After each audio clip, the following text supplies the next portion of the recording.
देखो, अगला जो हमारा चैप्टर है वो है अक्षांश और देशांतर, मतलब लैटिट्यूड और लॉन्गिट्यूड। इसको थोड़ा सा ध्यान से आप लोग समझिएगा, लैटिट्यूड और लॉन्गिट्यूड के बारे में पढ़ने से पहले कि इसको हम पढ़ क्यों रहे हैं।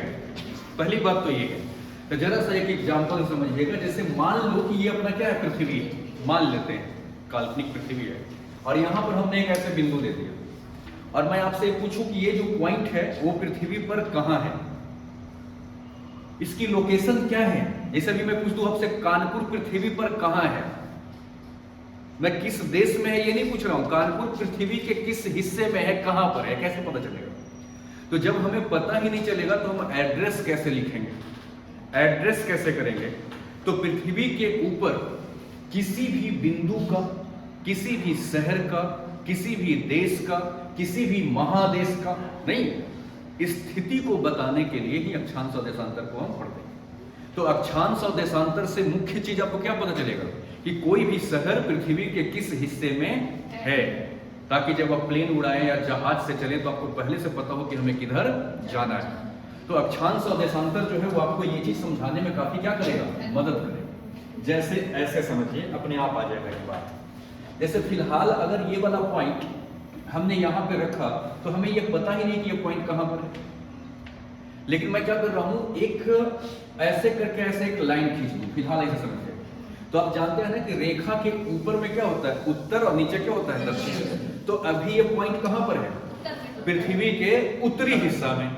अगर ये लाइन नहीं रहता तो कैसे तय करते, समझ रहे हैं। तो किसी भी शहर का या किसी भी देश का स्थिति को जानने के लिए पहले हमें क्या समझना पड़ेगा, अक्षांश और देशांतर। अक्षांश और देशांतर जब आप समझ जाएंगे तो लोकेशन आपको आसानी से क्या आएगा, समझ में आएगा।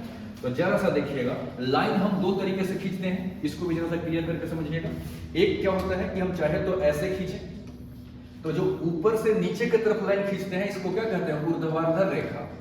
मतलब ये कौन सा लाइन है, ये वर्टिकल। और एक लाइन होता है ऐसे, जिसको बोलते हैं हॉरिजॉन्टल, मतलब क्षैतिज। तो चाहे तो हम क्षैतिज रूप से रेखा को खींचें या ऊर्ध्वाधर रूप से खींचें। तो जब भी क्षैतिज रूप से खींचा जाएगा ना, तो इसी को आप नाम क्या देंगे, अक्षांश देंगे, ठीक है। और जब ऊर्ध्वाधर रूप से खींचा हुआ होगा तो इसका नाम देशांतर। तो पृथ्वी के ऊपर जो रेखाओं का कल्पना किया गया वो कितने तरीके से किया गया, दो तरीके से, क्षैतिज भी खींचा गया और ऊर्ध्वाधर भी खींचा गया। तो जो ऊर्ध्वाधर खींचा गया उसको क्या कहते हैं, देशांतर, और जो क्षैतिज खींचा गया उसको कहा जाता है अक्षांश। अब इसको ना थोड़ा सा आप लोग ना ग्लोब से समझेंगे तो आपको बड़ा आसानी से समझ में आएगा। अब जरा सा देखो, किताबों में क्या लिखा हुआ है, किताबों के अंदर में लिखा हुआ है अक्षांश रेखा और देशांतर रेखा। तो पहले मैं आपको क्लियर कर दूं कि अक्षांश रेखा नहीं होता। कैसे, ये देखिएगा। मान लो कि ये पृथ्वी, ठीक है, तो पृथ्वी पर जब हम ऐसे ऐसे लाइन खींचेंगे तो क्या कहलाएगा, अक्षांश, और जब ऐसे ऐसे खींचेंगे तो क्या कहलाएगा, देशांतर। लगता है नहीं आ रहा बात समझ। अब जरा सा एक चीज देखो कि जब हम ऐसे लाइन खींचेंगे तो पृथ्वी तो गोल है, तो ये लाइन जो है वो वृत्त बनेगा कि रेखा बनेगा, वृत्त बनेगा, क्योंकि ऐसे चारों साइड से खींचना पड़ेगा ना। तो पृथ्वी के ऊपर ऐसे चारों साइड से खींचेंगे तो अक्षांश रेखा नहीं होता बल्कि अक्षांश वृत्त होता है। लेकिन किताबों में रेखा क्यों लिखा गया, इसके पीछे भी लॉजिक समझिएगा। क्योंकि जनरली हम पढ़ाते हैं या पढ़ते हैं क्या चीज पर, बोर्ड पर या कॉपी पर। तो आप एक चीज देखेंगे कि बोर्ड पर जब भी हम लाइन खींचेंगे तो गोल तो खींचेगा नहीं बल्कि ऐसे ही जाएगा। तो किताब पर या पेज पर जब भी हम खींचते हैं तो क्या बन जाता है, वो रेखा जैसा दिखाई देता है। तो रेखा जैसा दिखाई देता है इसलिए उसको हम रेखा भी बोल देते हैं। लेकिन रियल लाइफ के अंदर में वो क्या होता है, वृत्त होता है। तो पहली बात समझ लीजिएगा कि अक्षांश क्या होता है, वृत्त होता है। तो वही चीज को आप समझिए, थोड़ा सा देखिएगा। मान लीजिए कि ये पृथ्वी क्या है, ये मान लो कि पृथ्वी, अगर मान लो कि हम यहीं से एक लाइन ऐसे खींच ली तो पृथ्वी का एक बहुत बड़ा हिस्सा कहां चला गया, दक्षिण में, और छोटा सा हिस्सा चला गया उत्तर। समझ रहे हैं। तो अक्षांश का सबसे पहला परिभाषा ये समझिएगा, वह रेखा जो पृथ्वी को उत्तर और दक्षिण में क्या करती हो, बांटती है। नहीं समझ में आया, नहीं समझे क्या, उत्तर और दक्षिण में जो भी रेखा बांटेगी पृथ्वी को वो क्या होगी, अक्षांश। चाहे उसको कहीं पर भी खींचिए, अगर हम यहां पर अगर खींच दिए इसको मिटा करके तो क्या हो गया, ये उत्तर और ये दक्षिण, ये उत्तर और ये दक्षिण, ये उत्तर और ये दक्षिण, ये उत्तर और ये दक्षिण, ऐसे। इसके बीच में सबसे बड़ा जो अब देखो क्या सबके सबका साइज बराबर है क्या? नहीं, इसकी साइज क्या है? छोटी है, इससे बड़ी ये, इससे बड़ी ये, इससे बड़ी ये, इससे बड़ी ये, उसके बाद फिर से नीचे की तरफ क्या होने लगी? छोटी होने लगी। तो सबसे बड़ी कहां रहती है? बीच में। तो बीच में जो है वो सबसे बड़ा क्या होता है? अक्षांश होता है, सबसे बड़ा अक्षांश होता है। तो इसका परिभाषा क्या होता है? बीच में होने का मतलब क्या समझे? कि जितना उत्तर उतना ही दक्षिण। तो ये बीच वाला जो रेखा है वो पृथ्वी को बराबर बराबर भाग में बांट रही है कि आधा अधूरा? तो वह अक्षांश रेखा, देखो ये भी अक्षांश है, ये सारे के सारे क्या है बताइए ना? ये सारे के सारे अक्षांश है, सारे अक्षांश है, लेकिन वह अक्षांश जो पृथ्वी को बराबर हिस्सों में बांटती है, कौन सा हिस्सा? उत्तरी और दक्षिणी में। तो इस रेखा को भूमध्य रेखा कहा जाता है। क्या? भूमध्य रेखा, या इसी का दूसरा नाम है विषुवत रेखा।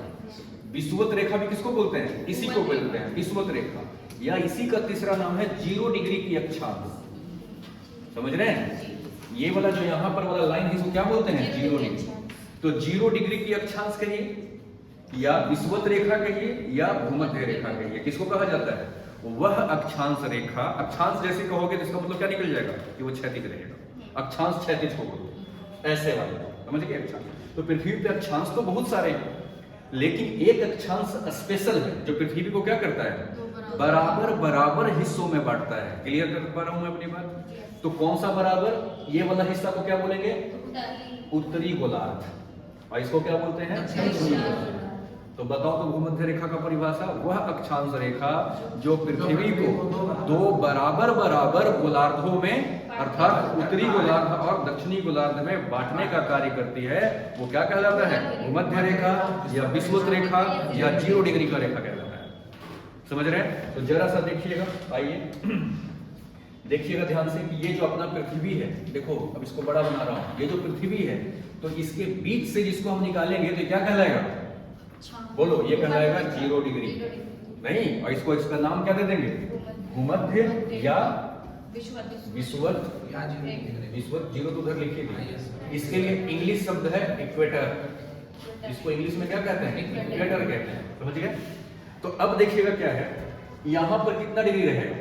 अब जरा सा देखो, इसको ऊपर का जो हिस्सा ये वाला है, इसको क्या बोलते हैं? ध्रुव, जिसको इंग्लिश में क्या बोलते हैं? पोल। तो ये उत्तर में है कि दक्षिण में? उत्तर में। इसको बोलते हैं उत्तरी ध्रुव। ये क्या है? उत्तरी ध्रुव, मतलब नॉर्थ पोल। और यहाँ पर ये वाला क्या कहलाएगा? ये कहलाएगा साउथ पोल, मतलब दक्षिणी ध्रुव। ठीक है? अब देखिए, ये जो पृथ्वी का ये केंद्र है, यहां से अगर इस एक लाइन ऐसे खींचें तो बताओ ये कितने डिग्री बनेगा? Angle 90 degree. तो भूमध्य रेखा पर कितने डिग्री का कोण होता है? 0 डिग्री का। लेकिन ध्रुव पर कितने डिग्री का होता है? 90 डिग्री का। इसका दूसरा नाम 90 डिग्री भी है। 90 डिग्री नॉर्थ और 90 डिग्री साउथ। तो 90 डिग्री जहां पर भी बात है, इसका मतलब किसकी बात हो रही है? ध्रुव की। 90 डिग्री के साथ अगर n लिखा है तो उत्तरी ध्रुव, और 90 डिग्री के साथ s लिखा है तो दक्षिण ध्रुव। नहीं आया बात समझ में? अब देखो, 0 से कहां तक? 90 तक। अब ऐसा करते हैं, 1-1 डिग्री का कोण ऐसे ऐसे हम माप लेते हैं। इधर भी 1 डिग्री और इधर भी 1 डिग्री। तो यहां पर भी 1 डिग्री और यहां पर भी 1 डिग्री। इन दोनों को ऐसे क्या कर दिया जाए? मिला दिया जाए। फिर 2 डिग्री यहां भी आएगा, 2 डिग्री यहां भी आएगा, ऐसे करके क्या किया जाए? मिला दिया जाए। 3 डिग्री और 3 डिग्री को मिला दिया जाए। नहीं समझ में आ रहा है? इधर से भी 1 डिग्री और इधर से भी 1 डिग्री, वैसे ही इधर से भी 2 डिग्री, इधर से भी 2 डिग्री। तो 2 को 2 के साथ मिलाइए, 3 को 3 के साथ मिलाइए, 4 को 4 के साथ मिलाइए, 5 को 5 के साथ मिलाइए। ऐसे करते करते कहां तक जाएंगे? 90 तक। तो एक्चुअली क्या किया गया है? पृथ्वी के ऊपर 1-1 डिग्री के अंतराल पर क्या किया गया है? बताओ, कल्पना किया गया है। किसको? अक्षांश को। 1-1 डिग्री के अंतर पर। तो वैसे ही 1-1 डिग्री के अंतर पर इधर भी आएगा। नहीं समझे? आएगा कि नहीं आएगा? तो जरा सा सबसे पहले हम ये देख लें कि पृथ्वी के ऊपर टोटल अक्षांश कितने हैं। समझ रहे हैं? तो जरा सा देखना, 0 से इसको भी काउंट करना शुरू कर रहा हूं मैं। 0 से शुरू कर रहा हूं। तो 0 से इधर जाएंगे तो कितना आ गया? 1, 2, 3, ऐसे कहां तक जाना है? 90 तक। तो जरा सा बताओ, 0 से 1 तक जाएंगे तो 1, 2, 3, 4, नहीं समझ रहे हैं? तो टोटल 1-1 डिग्री के अंतराल पे कितने लाइन मिल जाएगा? 91 मिल जाएगा ना? क्यों? क्योंकि देखो ना, जब 1 पर आए तो 2 हो गया, 2 पे आए तो 1, 2, 3 हो गया, 4 पर आएंगे तो 1, 2, 3, 4 हो गया। 0 से शुरू कर रहे हैं तो 90 तक जाएंगे तो कितना मिल जाएगा? 91 मिल जाएगा। नहीं मिलेगा क्या? वैसे ही 0 से 90 तक नीचे फिर से आइए तो फिर से कितना हो जाएगा? 91 हो जाएगा। तो 91 और 91 कितना हो जाएगा? 182 हो जाएगा। लेकिन आप एक चीज ध्यान से देखो, 0 को हमने कितने बार गिन लिया? 2 बार। एक बार ऊपर के साथ भी और एक बार, तो उसकी गिनती तो एक ही बार होगी ना, तो 1 माइनस करना पड़ेगा। और उसके बाद जरा सा देखो, यहाँ पर 89 बना होगा और यहाँ पर भी 89, तो उसको ऐसे मिला दिए। 90 वाला में क्या रहा होगा? यहीं पर 90 और यहीं पे 90, तो 90 में 90 से मिलाएंगे तो रेखा बनेगा कि बिंदु बन जाएगा? तो यहाँ पर तो कोई रेखा 90 पर है ही नहीं, यहाँ पर भी कोई रेखा 90 पर नहीं है, तो 2 हमने और ज्यादा गिन लिया। तो इन दोनों को भी क्या करना पड़ेगा? माइनस करना पड़ेगा। तो टोटल कितना हो जाएगा? 179। तो हमारे पृथ्वी पर 1-1 डिग्री के अंतराल पर टोटल अक्षांश कितने हैं? 179 है। लेकिन 2 अक्षांश 1-1 डिग्री पर अगर पूछा जाए तब, लेकिन रियल में क्या होता है, इस पर अनंत रेखाएं खींची गई है। अनंत समझ रहे हैं? मतलब अगर ऑप्शन में 1-1 डिग्री के अंतराल पर क्वेश्चन पूछा जाए तब 109 कितना? 79। लेकिन अगर ऐसे ही पूछा जाए तो जरूरी नहीं है कि 1-1 डिग्री पर ही खींचा जाए, बल्कि कैसे खींचा जाता है? ऐसे ऐसे खींच दिया गया। पृथ्वी पर टोटल अक्षांश कितने हैं? अनंत। तो अगर आपसे कोई पूछे पृथ्वी पर कितने अक्षांश हैं, तो अनंत हैं। लेकिन 1-1 डिग्री के अंतराल पर कितने हैं? 179। क्या इतना समझ में आया? नहीं आया समझ में? अब जरा सा देखिएगा, 1-1 डिग्री के अंतराल पर अगर आप मान करके चलते हैं, समझ रहे हैं? जैसे मैं सपाट पर खींचता हूं, यहाँ ये 0 डिग्री वाला था, इसके बाद कितना आएगा? 1 डिग्री का, फिर 2 डिग्री का, ऐसे कर करके कहां तक? 99 है ना? तो 1 डिग्री और 1 डिग्री के बीच का जो अंतराल होता है, जैसे 0 से 1, 1 से 2 के बीच की जो दूरी होती है किलोमीटर में, डिग्री में तो 1-1 डिग्री का अंतर है, लेकिन किलोमीटर में मतलब 111 किलोमीटर। यानी जब 111 किलोमीटर हम आगे जाते हैं तो दूसरा अक्षांश मिल जाता है। तो 2 लगातार अक्षांशों के बीच में कितना किलोमीटर? 111 किलोमीटर का दूरी होता है। मतलब 2 डिग्री और 3 डिग्री के बीच में अंतर कितना होगा? 111। यानी अगर आप यहाँ पे खड़े हो तो 111 किलोमीटर और चले जाओ तो क्या हो जाएगा? 3 डिग्री मिल जाएगा। 111 और चले जाओ तो 4 डिग्री मिल जाएगा। समझ रहे हैं? तो पृथ्वी के ऊपर में अब 2 अक्षांशों के बीच में जो दूरी है वो क्या होता है? 111 किलोमीटर होता है। ठीक है, अब इसकी 2, 3, 4 प्रॉपर्टी को थोड़ा देखा जाए। और देखिए, सबसे पहली बात समझिएगा कि मान लो ये पृथ्वी, नहीं समझेगा? तो ये पृथ्वी का ये वाला क्या है बताओ? 0 डिग्री नहीं, यहाँ पर 90 डिग्री, यहाँ पर भी 90 डिग्री। मतलब इसको हम क्या कहेंगे? उत्तरी गोलार्ध नहीं। और ये दोनों का एरिया बराबर है कि आधा अधूरा है? हाँ, 0 डिग्री वाला हमेशा कैसे बढ़ता है? बराबर बराबर। समझ रहे हैं? ये हो गया दक्षिणी गोलार्ध। समझ रहे हैं? दक्षिणी गोलार्ध। अब जरा सा एक चीज और समझिए, इसके बाद वाला चैप्टर में और क्लियर होगा, लेकिन पहले हम अक्षांश और देशांतर ही समझ रहे हैं। ठीक है, जैसे एक एग्जाम्पल लेते हैं, ठीक है, और एग्जाम्पल कुछ इस तरीके से लेते हैं कि देखो, ये मान लो कि अपना पूरा का पूरा क्या है? पृथ्वी है। अब देखो, ये जो पृथ्वी है इसके ऊपर मैं लाइट मार रहा हूँ। और लाइट मारना मतलब क्या है? जो मोबाइल की जो लाइट है ना, इसको आप मान लो क्या? सूर्य है। ये सूर्य है। सन कौन? मोबाइल जो क्या है? सूर्य है। और इसको मान लीजिए पृथ्वी। तो सूर्य जो का चारों तरफ पृथ्वी क्या करती है? चक्कर काटती है। समझ रहे हैं? तो अब जरा सा एक चीज देखिएगा कि यहाँ से जो लाइट निकल रही है, कहाँ से? यहाँ पर से। नहीं समझे क्या? अरे नहीं समझे यार, समझ गए? नहीं समझे? आलोक एक बार इधर आओ, इसको पकड़ो, इधर से देखना। ये जो पृथ्वी पकड़ रहा है इसको जरा ध्यान से समझना, ठीक है? जैसे ये जो पृथ्वी यहाँ से, जैसे सूर्य यहाँ पर है, यहाँ से सूर्य पृथ्वी क्या कर रही है? सीधा से चमक करके पूरा लाइट इसको दे रही है। लेकिन ये जो पॉइंट के सामने वाला जो क्षेत्र है, यहाँ पर तो सीधा प्रकाश कैसे जा रही है? बिल्कुल सीधी, बिल्कुल सीधी। लेकिन ऊपर जैसे जैसे जाओगे वैसे वैसे प्रकाश क्या हो जाती है? तिरछी हो जाती है। समझ रहे हैं? ये तिरछी होते चली जाएगी और यहाँ पर बिल्कुल कैसे रहेगी? सीधी रहेगी, बिल्कुल सीधी रहेगी। तो सीधी जो प्रकाश गिरती है, अब जैसा देखना ऐसे और समझ में आ जाएगा। रखो उसको। जैसे मान लो कि ये पृथ्वी का ये वाला हिस्सा है, इसको मैं काट करके रफ एग्जाम्पल पर ऐसे लिख लेता हूँ। ऐसे ये कौन सा हिस्सा है बताओ? ये क्या है बताओ? ये पृथ्वी। पृथ्वी कहने का मतलब क्या? ये आधा हिस्सा ऐसे हमने काट लिया। देखो ऐसे काट के और ऐसे रख लिया। तो 0 डिग्री कहाँ पर है? यहाँ पर। नहीं समझ में आया? और ये वाला क्या हो गया? 90 डिग्री। और ये भी क्या हो गया? 90 डिग्री। ये पृथ्वी का हिस्सा काट के ऐसे उठा के रख दिया। यहाँ पर क्या है बताओ? यहाँ पर मान लेते हैं कि सूर्य है। सूर्य को बना ही लेता हूँ। ये सूर्य है, तो सूर्य से जो प्रकाश निकल रहा होगा कुछ ऐसे भी आ रहा होगा, इसको क्या बोलेंगे, बिल्कुल सीधा आना। लगता है नहीं समझ में आ रहा। ये सूर्य की प्रकाश कैसे आ रही है, सीधा, लेकिन धीरे धीरे देखो सूर्य की प्रकाश कैसे होने लगी, तिरछे होने लगी, और वहां तक तो जाते जाते सूर्य लगभग पहुंचती ही नहीं है सूर्य की प्रकाश, समझ रहे हैं। तो सीधा कहां, आखिरी लाइन कौन सा है जहां पर सीधा आ रहा है, तो ये वाला। इसकी आखिरी लाइन कौन सा वाला है, ये वाला। इसके बीच में प्रकाश कैसे आ रही है, सीधी आ रही है। तो 0 डिग्री पर सीधी आती है कि नहीं आती, और आखिरी लाइन जो है जहां पर ये सीधी आकर के गिर रही है, यहां पर देखा गया तो ये 23.5 डिग्री था, जहां पर सूर्य की प्रकाश कैसे आ रही थी, सीधी, और इधर भी कितना 23.5 डिग्री। तो अब जरा सा देखो, सूर्य अगर यहाँ पर चमक रही होगी ऐसे, तो अपना प्रकाश कहां भी कर रही होगी, ऐसे चमक रही है, तो बिल्कुल 23.5 तक तो सीधा आ रही है। तो यहाँ पर एक लाइन और मान लिया गया जो स्पेशल लाइन था। स्पेशल ये किस मामले में है कि ये आखिरी लाइन है जहां तक सूर्य की प्रकाश सीधी आ रही है। तो इसी गुण के कारण इसका नाम एक अलग से रख दिया गया। जैसे इसका नाम अलग से हम क्यों रखते हैं, क्योंकि इसके पास एक गुण था कि पृथ्वी को बराबर 2 भागों में बांटता है। वैसे ही इसके पास भी एक गुण है। क्या गुण है कि प्रकाश यहाँ पर तक लंबवत आती है, इसके बाद तिरछी हो जाती है। तो ये आखिरी लाइन है ना जहां तक लंबवत आती है, इसलिए इसका स्पेशल नाम हो गया कर्क रेखा। तो कर्क रेखा पृथ्वी के द्वारा कल्पना किया गया वह रेखा है जहां पर सूर्य की प्रकाश आखिरी रूप से लंबवत गिरती है। समझ रहे हैं कि नहीं। और ये कितना डिग्री का है, ये है 23.5 डिग्री। तो 23.5 डिग्री उत्तरी, 23.5 डिग्री उत्तरी को क्या बोलते हैं, कर्क रेखा। वैसा ही 23.5 डिग्री दक्षिणी भी रहेगा। तो 23.5 डिग्री दक्षिणी को क्या बोलते हैं बताओ, मकर रेखा। इसका नाम अलग से क्यों रखा गया पता चल रहा है ना, क्योंकि यहां तक सूर्य की प्रकाश लंबवत गिरती है, सीधा गिरती है। नहीं समझ में आया।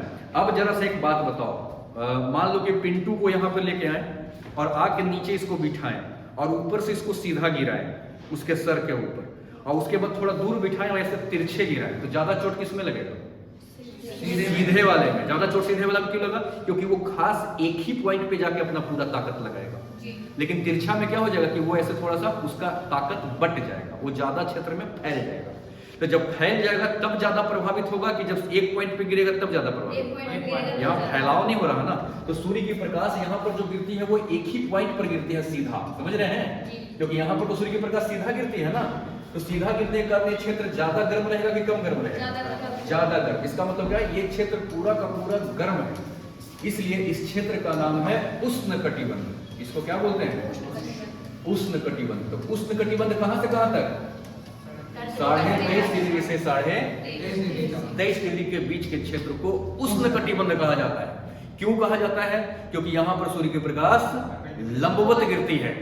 इसके बाद क्या है देखना, तिरछा होना शुरू होती है ना। 23 के ऊपर क्या हो जाती है, तिरछी हो जाती है। आप लोग नहीं समझ रहे हो यार, समझ रहे हो कि नहीं समझ रहे हो। अब देखो थोड़ा बड़ा बनाया, थोड़ा गंदा हो गया। ये कितना डिग्री हो गया, 0 डिग्री हो गया। 0 डिग्री से 23.5 का ऊपर और 23.5 का नीचे, यानी 23.5 का ऊपर मतलब कर्क रेखा और 23.5 का नीचे मतलब मकर रेखा। यहाँ पर सूर्य की प्रकाश कैसे गिरती है, लंबवत। इसलिए ये क्षेत्र बहुत ज्यादा गर्म है, इसलिए इसको क्या कहते हैं, उष्ण कटिबंध बोलते हैं। इसको लगता नहीं आया समझ में, आ गया समझ में। इसके बाद 23.5 से क्या होता है, सूर्य की प्रकाश तिरछी हो जाती है। तो ये ज्यादा क्षेत्र में फैल जाएगी कि एक ही पॉइंट पर गिरेगी, फैलेगी तो उसका हीट क्या हो जाएगा, बट जाएगा। बट जाएगा तो ज्यादा गर्म करेगा कि कम गर्म करेगा। तो 23.5 से 66.5 तक यानी 66.5 तक सूर्य की प्रकाश कैसे जाती है, तिरछी जाती है। समझ रहे हैं। इसका नाम है क्या चीज, इसका नाम है आर्कटिक, आर्कटिक अक्षांश। ये आर्कटिक अक्षांश और ये कर्क 66.5 डिग्री का क्या नाम है, आर्कटिक। क्यों इसको भी हमने स्पेशल क्यों नाम दे दिया, क्योंकि इसके बाद सूर्य की प्रकाश बिल्कुल सो जाती है। यहाँ तो कम से कम तिरछे जा भी तो रही है, तो यहाँ पर क्या होगा, ज्यादा गर्मी की कम गर्मी, मतलब कि गर्मी और ठंडा मिला जुला कि सिर्फ ठंडा सिर्फ गर्मी मिला जुला। इसका मतलब क्या हो गया, यहाँ शीत भी रहेगा, शीत मतलब ठंडा, और गर्मी भी रहेगा मतलब उष्ण। तो शीत प्लस उष्ण क्या हो जाएगा, शीतोष्ण। तो इस जोन का नाम है क्या चीज, बोलो, इसका नाम है शीतोष्ण कटिबंध। लगता नहीं आ रहा बात समझ में, शीतोष्ण कटिबंध। तो नीचे भी तो रहेगा 66.5 तक, जैसा ऊपर वैसा ही नीचे। तो नीचे भी 66.5 डिग्री का दक्षिणी। इसका बस नाम बदल जाता है, इसका नाम हो जाता है अंटार्कटिक। नहीं, अंटार्कटिक अक्षांश या अंटार्कटिक वृत्त भी कह सकते हैं इसको आप, क्योंकि अक्षांश रेखा कैसे होता है, वृत्त की तरह होता है, समझ रहे हैं ना। तो अब जरा सा देखिएगा ध्यान से, तो यहाँ पर क्या होगा, ये भी क्या है बताओ, शीतोष्ण कटिबंध। क्यों? क्योंकि यहाँ सूर्य की प्रकाश कैसे आ रही है, तिरछे आ रही है, सो करके आ रही है। नहीं, इसके बाद देखिए यहाँ तक तो बिल्कुल क्या हो जाता है, सो ही जाती है। सो जाती है मतलब क्षेत्र गर्म होगा कि ठंडा रहेगा, तो 666 से 90 तक, 90 वाला का तो नाम आपको पता ही है, ध्रुव होता है। ये वाला क्या होगा, ठंडा, मतलब शीत कटिबंध, शीत कटिबंध। नहीं आया बात समझ में? तो नीचे यहाँ भी क्या रहेगा, शीत कटिबंध। तो टोटल कितने बेल्ट बन गए हमारे पृथ्वी पर, 1 2 3 4 5। तो हमारे पृथ्वी पर तापमान के आधार पर टोटल कितने बेल्ट है, कौन सा तापमान, पृथ्वी के द्वारा जो तापित किया जा रहा है, सॉरी सूर्य के द्वारा जो पृथ्वी को तापित किया जा रहा है, वह सूर्य की प्रकाश हर जगह पर एक तरीके से नहीं आती। नहीं, मतलब 23.5 दक्षिण से 23.5 उत्तर तक तो सीधा आती है ऐसे, तो इस क्षेत्र को बिल्कुल क्या कर देगा, हॉट कर देगा। तो ये काफी गर्म है, काफी गर्म होने के कारण क्या हो जाएगा, उष्ण कटिबंध। यहाँ बहुत गर्मी पड़ेगी, इसका आगे ज्योग्राफी में बहुत यूज होगा, बस अभी इतना समझिए। समझ रहे हैं, ये क्या होगा, शीत कटिबंध, ये क्या होगा, उष्ण कटिबंध, शीत कटिबंध, ये क्या होगा, शीतोष्ण कटिबंध, और ये क्या होगा। तो पृथ्वी पर टोटल कितने कटिबंध, 5 कटिबंध, जिसमें 1 उष्ण का और 2 शीतोष्ण का और 2 शीत का, 5 हो गए। लगता है नहीं आया बात समझ, आ गया, इसका कारण भी समझ गए। अच्छा, अब अक्षांश का थोड़ा सा, पहला अक्षांश का गुण तो ये हो गया कि ये तापमान में क्या कर देता है, चीजों को अलग अलग बांट देता है, कटिबंधों में बांट देता है।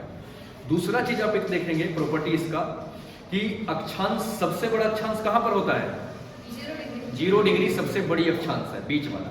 और जैसे जैसे आप ऊपर जाओगे वैसे वैसे इसकी क्षेत्रफल क्या होने लगती है, कम होने, और ध्रुव पे जाके क्या हो जाती है, 0। तो बताओ सबसे बड़ी कहां पर, 0 डिग्री। आप लोग समझ ही नहीं रहे हो, सबसे बड़ी कहां पर, 0 डिग्री पर, और सबसे छोटी ध्रुव पर, यानी ध्रुव पर तो बना ही नहीं, ध्रुव पर बल्कि उसका क्षेत्रफल ही कितना हो गया, 0 नहीं हो गया। तो जैसे जैसे ऊपर की ओर जाते हैं घटता है। 2 अक्षांशों के बीच की दूरी कितनी होती है, 111 किलोमीटर। क्या बात समझ पा रहे हैं। और अक्षांशों के कारण क्या होता है, कटिबंधों का निर्माण। नहीं, क्योंकि सूर्य की प्रकाश अक्षांशों के अनुसार ही क्या करती है, चमकती है, कहीं तिरछे, कहीं बिल्कुल फ्लैट और कहीं बिल्कुल लंबवत। समझ रहे हैं कि नहीं समझ में आ रहा है। ये हो गया क्या चीज अपना, अक्षांश, ठीक है। अब थोड़ा सा देशांतर को समझिए, और तब आपको ना मजा आएगा पृथ्वी की गतियां समझने में, समझ रहे हैं। अब देशांतर किसको कहते हैं, ये देखिए, देखो ये मान लो कि अपना क्या है, पृथ्वी है, नहीं समझे यार। Yes sir. ये क्या है, नॉर्थ पोल, ये क्या है, साउथ पोल। तो देशांतर कैसे खींची जाती है, नॉर्थ से साउथ। समझ रहे हैं, ये देशांतर है, देखो ये देशांतर है, ये क्या है, देशांतर है, ये देशांतर है। तो इसमें भी तो कोई एक होगा जो बराबर बराबर हिस्सों में काटता हो। तो ये वाला आप मान लीजिए क्या, बराबर बराबर बांटता है, इधर पश्चिम और इधर पूर्व। उत्तर दक्षिण में कौन बांटती है, अक्षांश, और पूर्व पश्चिम में कौन बांटती है, देशांतर। तो ये वाला एक स्पेशल रेखा हो गया कि नहीं। यस। क्यों स्पेशल हो गया, क्योंकि ये बराबर बराबर काटता है। नहीं, कौन सा गोलार्ध में, अरे पूर्वी गोलार्ध और पश्चिमी गोलार्ध, इसको कौन सा बोलते हैं, देशांतर। लेकिन जो बराबर बराबर हिस्सों में बांटेगा उसको प्रधान याम्योत्तर। 0 डिग्री का जो ये रेखा है, इसको भी क्या माना गया, 0 डिग्री। तो 0 डिग्री की वह रेखा जो क्या कहलाता है, प्रधान याम्योत्तर। तो आपसे पूछा जाए प्रधान याम्योत्तर क्या होता है, तो क्या कहोगे, 0 डिग्री की रेखा को क्या कहा जाता है, प्रधान याम्योत्तर। और ये है क्या, अक्षांश। अब देखो अक्षांश देशांतर में क्या फर्क होता है, ये बता रहा हूं।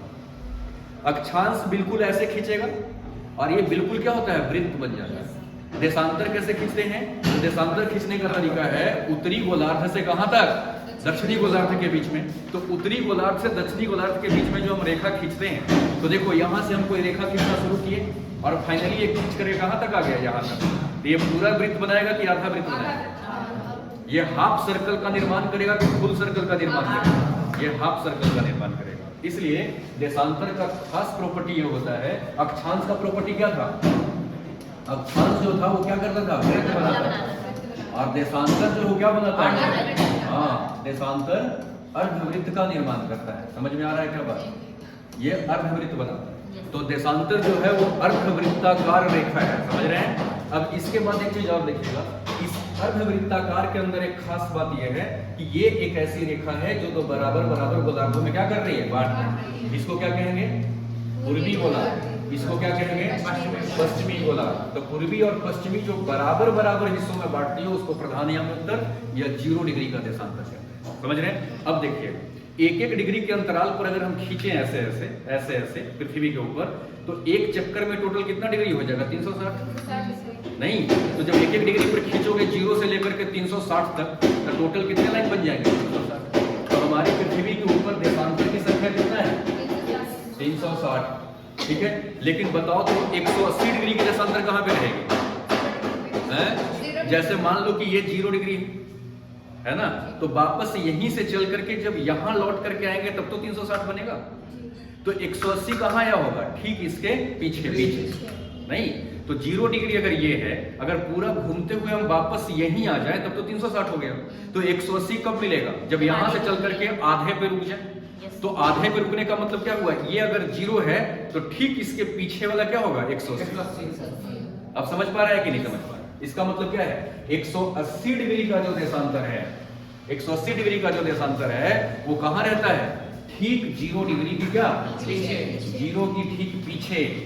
समझ रहे हैं? और 0 डिग्री की जब ठीक पीछे है तो ये बताओ, अब ये मान लो 0 डिग्री आगे हो गया और 180 क्या हो गया? पीछे हो गया। तो ये 180 से 180 जो है वो उत्तरी देशांतर है कि सॉरी पश्चिमी देशांतर है कि पूर्वी देशांतर है? जरा सा देखो, अगर आप इधर से चलोगे 0 से तो यही 180 मिलेगा, और इधर से भी चलोगे 0 से तो क्या होगा? यही 180 मिलेगा। तो 180 जो है वो क्या है? पूर्वी देशांतर की पश्चिमी देशांतर? कोई नहीं। इसीलिए हर डिग्री के साथ पूर्वी और पश्चिमी लगाया जाता है, लेकिन 180 डिग्री जो है वो न तो पूर्वी है और न पश्चिमी। समझ रहे हैं? तो टोटल देशांतर की संख्या कितना? 360। 360 में 0 डिग्री, अच्छा 360 180 डिग्री जो है आपका 180 डिग्री का देशांतर, इसको जानते हो? इसके पैरेलल में रेखा चलती है, उसको बोलते हैं तिथि रेखा। बोलते हैं ना इसको तिथि रेखा बोलते हैं, मतलब अंतरराष्ट्रीय तिथि रेखा इसको बोलते हैं। क्यों बोलते हैं ये अगला पॉइंट में आपको समझ में आएगा। ठीक है, अगला पॉइंट देखते हैं, उसके बाद देखेंगे कि इसको अंतरराष्ट्रीय तिथि रेखा क्यों कहा जाता है।